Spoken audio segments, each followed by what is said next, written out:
Hello everybody, and welcome to what we're calling Appalachian Trail 101.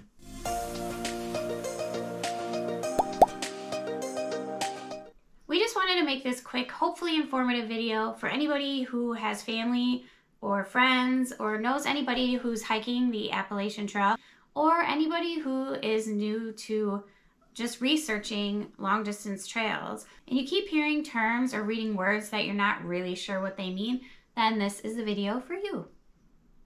Before we get started, I want to say that this list is not all-inclusive, that there are other terms out there, but we're just trying to keep it at the basic 101 level. So to kick this off, we'll start off with what the Appalachian Trail is. It is a foot trail that extends from Springer Mountain in Georgia all the way up to Mount Katahdin in Maine. It is 2,194.3 miles this year. That can change depending on year to year if there's any trail construction going on or any natural disasters that are preventing people from crossing those certain spots. One common nickname that you might hear for the Appalachian Trail is the Green Tunnel. It is referencing the trail's tree corridor that extends in the late spring and summer months. Two common terms that you might hear associated with the Appalachian Trail are thru hikers and the bubble.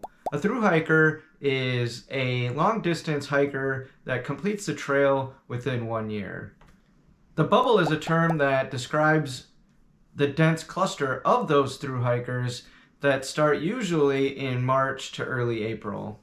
When referencing the direction in which a thru hiker is traveling, you might hear the term NOBO or SOBO, which NOBO means northbound and SOBO means southbound.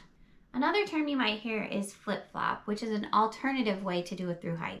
When doing a flip-flop, a hiker will start at a less conventional spot and then return there to finish their thru hike. For example, Harper's Ferry.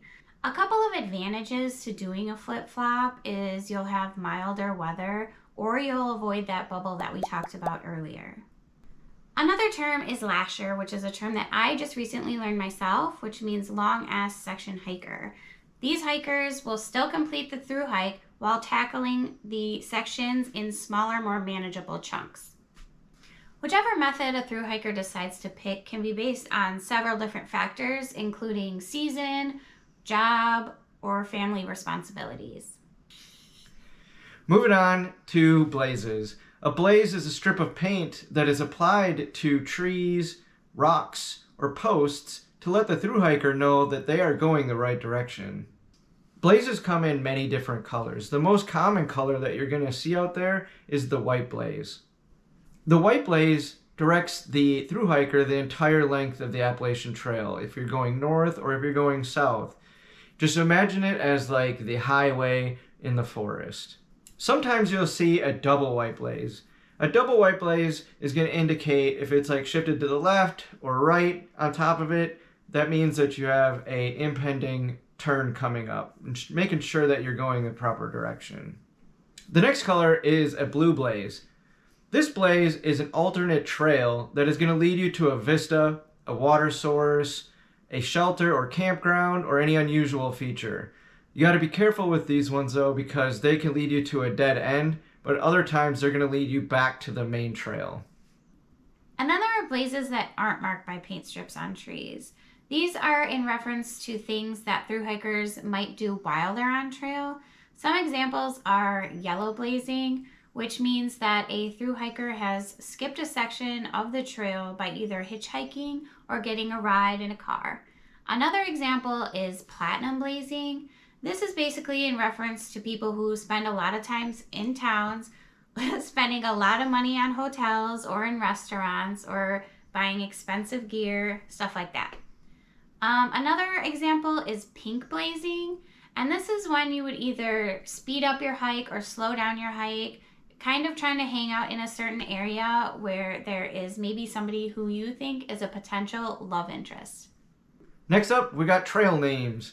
Trail names are nicknames selected by thru hikers for themselves or can be given to you by your fellow thru hiker. Sometimes these fellow thru hikers are a part of your trail family or your Tramily.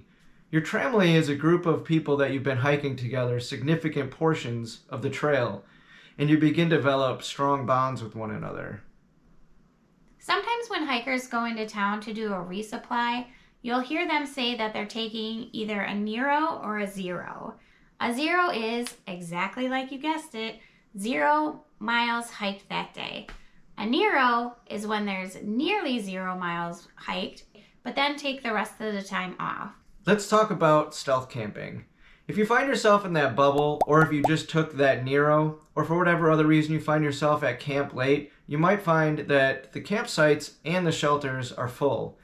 In this case, you might have to continue walking down the trail a little bit further to what is called a stealth spot. A stealth spot is not a designated campsite. It is going to be a low impact, leave no trace site.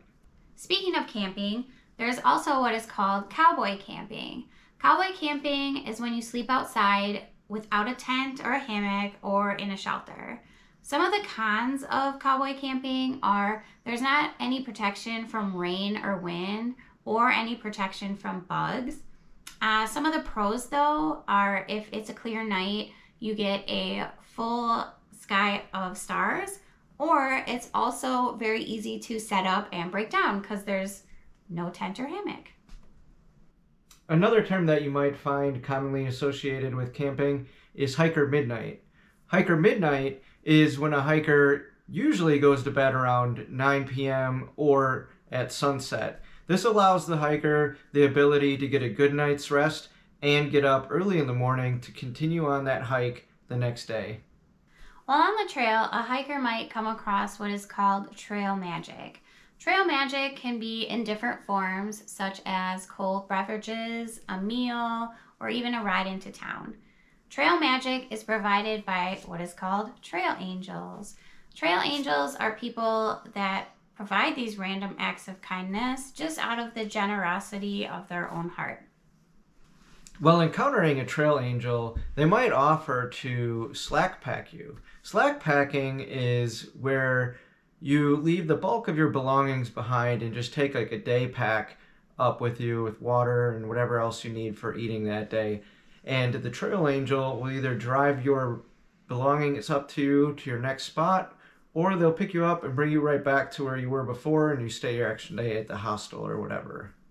Now there's people out there that don't believe in slackpacking. Those people are called Purists. They hike the trail from beginning to end, hitting every single white blaze and carrying their belongings the entire way. The last term we have for you is hiker trash. Hiker trash is when someone has been out in the woods for quite a while and may have abandoned some of the regular social norms. An example of this would be sitting outside of a Walmart on the ground eating a rotisserie chicken with your bare hands. While normal people might look at you twice while you're doing this, hikers might not give it a second thought. While sometimes this can be used as an insult, most times being called hiker trash is a compliment. As we wrap up this video, we hope that we got you super excited about the Appalachian Trail. There's 2 events though that happen every year, and if you are interested in attending them, the first one is in Amicalola Falls, Georgia. It happens usually the first week or so in March. In this event, it gives you gear demonstrations, there's workshops, hiker and retailers there that just give you a whole lot of information. The second event is Trail Days in Damascus, Virginia. It usually happens in the middle of May, and it's the largest Appalachian Trail event of the year. There's a lot of music, parades, dancing, just a lot of entertainment. There's retailers there, hiker reunions. It's just a big old party for everybody. So we hope you enjoyed this video and you learned something. For the other hikers out there, if you feel like that we missed something or there was other important stuff that could be in the video, if you could just throw them down in the comments, that'd be great. Other than that, we hope that you enjoyed the video, and if you could click a like and subscribe, we'll see you later. Bye.